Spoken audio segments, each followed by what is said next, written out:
I've said it before, but I will never stop being amazed and horrified by how much Trump's followers allow him to insult their intelligence with not just the lies, because the lies are one thing, but throughout history, sometimes we see very complicated, difficult to discern lies.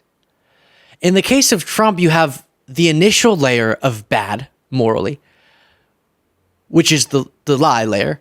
And then on top of it, the laziness of the lies. Excuse me as I aggressively punch my mic. And here you're going to see that play out, where Trump has been lying about the 2020 election for years. And now we're getting up to, and we're just a week and a day away from the 2024 election. And he still is so weak, discombobulated, difficult to understand as he articulates the 2020 election lies. This does come from his Joe Rogan appearance. I'll give my general thoughts on this appearance a little bit later in the segment. But here, I think even Joe Rogan is picking up on how much Trump is struggling to make strong points.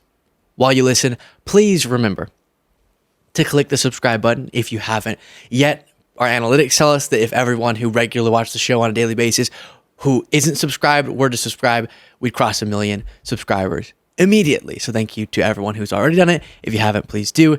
Here's Joe Rogan and Trump. So I want to talk about 2020 because you said over and over again that you were robbed in 2020. Yeah, totally. How do you think you were robbed? Everybody always cuts you off. I'm going to allow. Well, they not only cut you off. Well, what I'd rather do is we'll do it another time, and I would bring in papers that you would not believe. So many different papers. That election was so crooked. It was the most crooked election. Okay, but give me some examples of how. Well, let's start on the top and the easy ones. Okay. They were supposed to get legislative approval to do the things they did, and they didn't get it. In many cases, they didn't get it. What things? Anything. Legislative approval like of... for extensions of the voting, for voting earlier, for this, right. All different things. By law, they had to get legislative approvals. You don't have to go any further than that. If you take a look at Wisconsin, they virtually admitted that the election was rigged, robbed, and stolen. They wouldn't give access in certain areas to the ballots because the ballots weren't signed. They weren't originals. We could go into this stuff. We could go into the ballots or we could go into the overall. And before one of the moments from this section of the interview that went really viral, so far we have, I could bring in so many papers, you wouldn't know what to do, and not referencing exactly what would be on those papers, but I could do it another time. And then, okay, but give me some specifics, because surely if you're going to repeat this over and over, you have a strong argument off the top of your head that then you could say I'd cite evidence later with the big stacks of papers. And Trump brings up this lazy talking point about state legislatures and about Wisconsin. I'll address all of these after. But even his nervousness that seems to be coming through and discomfort, like starting it with I could bring in so many papers at a different time, is proof that he doesn't even care about giving his, now this is a strange statement given that dishonesty by itself is bad, but doesn't even give his followers the respect of being good at lying about this nonsense. I'll give you another one. Are you going to present this ever? Do you think like? Let me just give you one more before. Are you going to present this ever? We could go into this stuff. We could go into the ballots, or we could go into the overall. I'll give you another one. Are you going to present this ever? Do you think like? Let me just give you one more go ahead. before. 51 intelligence agents come up that the laptop was from Russia. It turned out to be totally false. 51 former intelligence agents, right? They say that made, I don't believe it's this much, but it doesn't have to. I lost by I didn't lose, but they say I lost, Joe, they say I lost by 22,000 votes. I honestly think Rogan's laughing at Trump. Most of the interview, Rogan's going, oh gosh, Donald, they've treated you so unfairly. It's really cringe. But here, as Trump stumbles through this explanation and then gets to I didn't lose. I think this is a laughing at Trump moment. Agents, right? They say that made, I don't believe it's this much, but it doesn't have to. I lost by I didn't lose, but they say I lost, Joe, they say I lost by 22,000 votes. That's like 1/10 of 1%, less than that. It's a tiny little thing. 22,000 votes spread over, that's spread over this period. So 51 intelligence agents lied. They lied. They lied. They knew it was. It was Hunter's. It was from his bed. It was Hunter's laptop. They said it was created by Russia. Russia. It was the Russia. Right. By Russia. Let's go through this. First, as you heard, he said, well, the real proof would be on the papers. I'd bring papers. This paper says that it was stolen. This paper, oh, look, it says that too. This paper says it was stolen from Trump. Okay, and just so many papers, you would be so overwhelmed. But I'm not going to do that. And don't bring up Joe, even though you knew in advance you were going to have this interview. You knew if you asked about the election, he was going to reference the proof that he wasn't going to be able to bring forward. So you should have been able to say, like an adult doing an interview would, hey, I Googled if you'd ever made such a promise about bringing forward evidence before, and I found that whenever you were indicted in your election interference cases, you said that you were going to go to a press conference, and at the press conference, at the press conference, you would bring forward evidence that would be so overwhelming, as I'm trying to continue holding in this cough, that they drop the election interference cases into you. And let's just pause for a second. Please help, water. That's what Trump said. Okay, he said that he would do a press conference.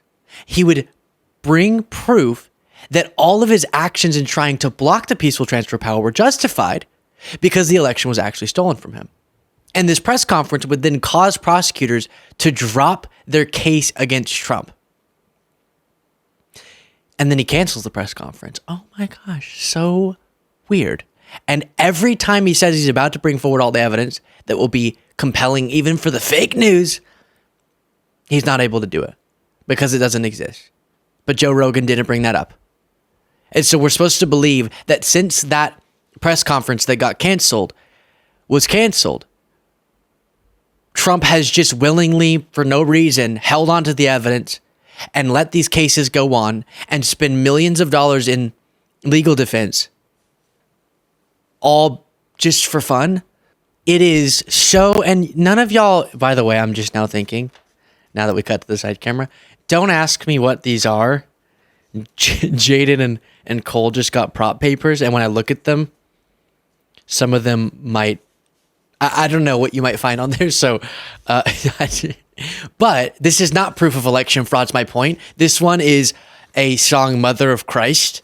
So definitely not election fraud, but that's how absurd Trump's "I'm going to prove it later" statement is by itself. Okay. Then really quickly, then we'll get to more from this Rogan interview, but let's go through his lies thoroughly. This is why it's so easy to be a liar, so difficult to be a truth teller, is because you can just pull lies out of you know where, throw them all over the place. That's a disgusting image. And the other person has to actually take the time going around and poop scooping, okay? That's a more difficult job than just throwing it everywhere. I'm going to stick with that analogy. Apologies for the image, but that's what we're going to, let's go poop scoop, okay? First point he made after saying he's going to bring papers is the state legislature's point. Lazy, weak, connected, I guess, to the Wisconsin point, but the state legislatures didn't approve things that legally they're supposed to, and that was fraudulent and made the difference in this election, has been proven nowhere, as shown by the fact that such a thing would be proven in court, and even in front of Trump-appointed judges, they failed to do that. It's on them to prove that something was done unlawfully. Now, if they're talking about secretaries of state acting in a state of emergency to do things that they're legally able to, then okay, but that doesn't at all prove the things that they're saying. Then Wisconsin practically admitted the election was rigged, Trump said, just completely false. And they wouldn't give access to ballots. Also, I don't even know what he's saying there because he can't even articulate himself coherently, because that definitely is not true, at least in what he stated to be the case. If he's saying they wouldn't give access to ballots to random citizens demanding them, yeah, that's the privacy people have. And then 51 former intelligence officials. How many times have you heard that? It's referencing this story from Politico. Hunter Biden's story is Russian disinfo, dozens of former intel officials say. More than 50 former senior intelligence officials have signed on to a letter, and this is back in 2020, outlining their belief that the recent disclosure of emails allegedly belonging to Joe Biden's son has all the classic earmarks of a Russian information operation. They say that this is intelligence officials doing something. It was former. I think is notable because the connotation that comes along with what Trump says makes it seem as if people were leveraging governmental power in Biden's interest. What we're talking about here, and I'll get to how even the statement with all of the premises accepted is wrong, but also, how could you possibly say it's election interference or is proof that Trump should have been the president instead of Biden after winning? When former intelligence officials, people who are just out there living their lives, who have expertise in intelligence because they worked in that field, signing on to a letter saying, this story that's coming out reeks of Russian disinformation. Not even saying that 100% it was, but that it seems like it could be. It has all the classic earmarks of a Russian information operation. And they want us to believe that those former intelligence officials using their free speech to say something, even if it were proven to be completely inaccurate, which it wasn't, we'll get to that, but even if it were, is proof that we should have overruled the election. So if 50 people say something inaccurate during the lead up to an election, it's election interference. Okay, well, I have about millions saying something inaccurate over and over and over in the lead up to this one. It's called MAGA, and we're not going to call that election interference if Trump wins. So that by itself is ridiculous. But remember, years later after this in 2020, we got this news from NPR. The former FBI informant charged with fabricating claims about a bribery scheme involving Joe Biden, his son Hunter, and a Ukrainian energy company has extensive contact with Russian intelligence agencies, according to the Justice Department.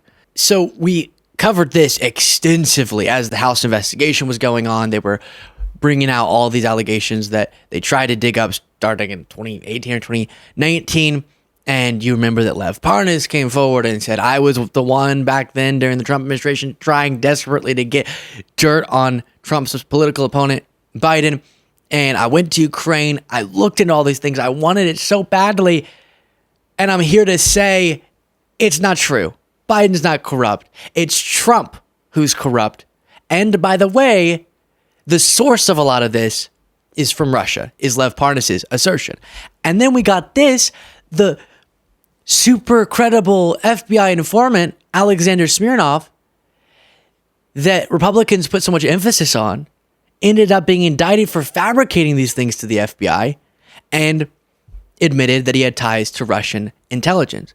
So while I'm totally willing to, if the person I'm talking with is willing to engage in this conversation in good faith, which Trump sure wouldn't be willing to, but to talk about how I agree, the 51 former intelligence officials coming out and saying the contents are or seem to be Russian disinfo, it definitely could have been a more accurate statement, and the speculation was wrong, but that's all it was.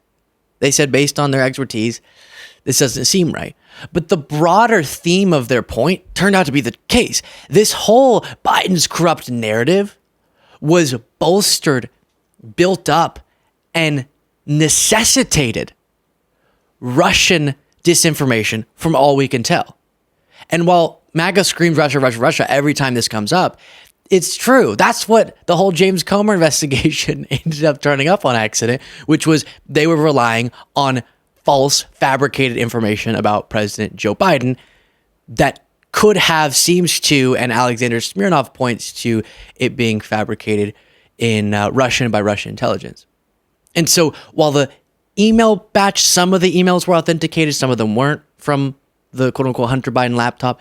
Number one, the intelligence officials never said the laptop came from Russia, but that it stunk. And we've learned the broader narrative stunk.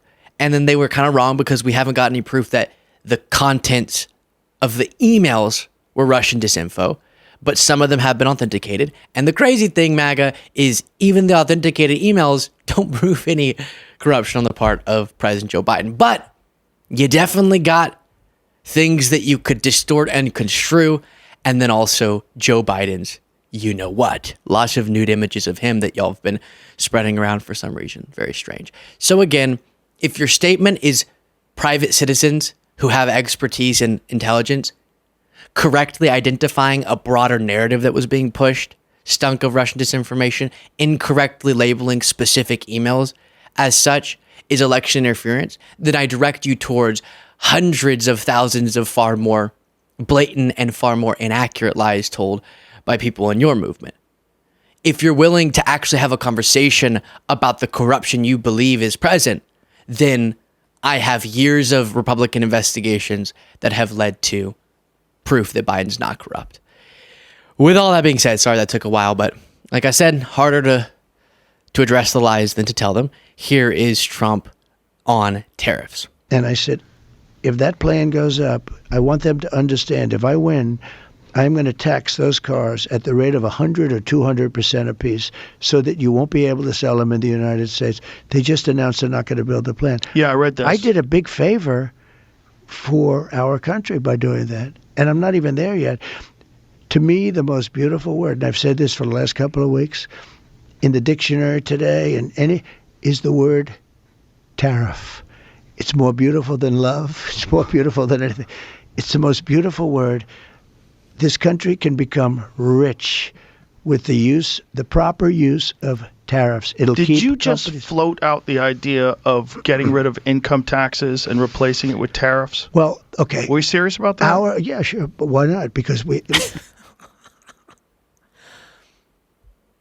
That's something, huh? Yeah, sure, why not? To the idea of abolishing income taxes. That's what you want in a president. Someone who gets asked about one of the most consequential policy proposals that's ever been made and goes, yeah, sure, why not? The proper use of tariffs. It'll Did keep you just companies. float out the idea of getting rid of income taxes and replacing it with tariffs? Well, okay. Were you serious about that? Yeah, sure, but why not? Because ready? Our country was the richest relatively in the 1880s and 1890s. A president who was assassinated named McKinley. He was the tariff king. He spoke beautifully of tariffs. His language was really beautiful. We will not. Yeah, and he goes on to the exact stuff we've heard hundreds of times, and I'm getting nauseous hearing it again. He misunderstands so much about tariffs, so much about income taxes, so much about history, frankly. And he spills all of that out in the verbal diarrhea that is, I don't know why we keep coming back to that same theme. I apologize.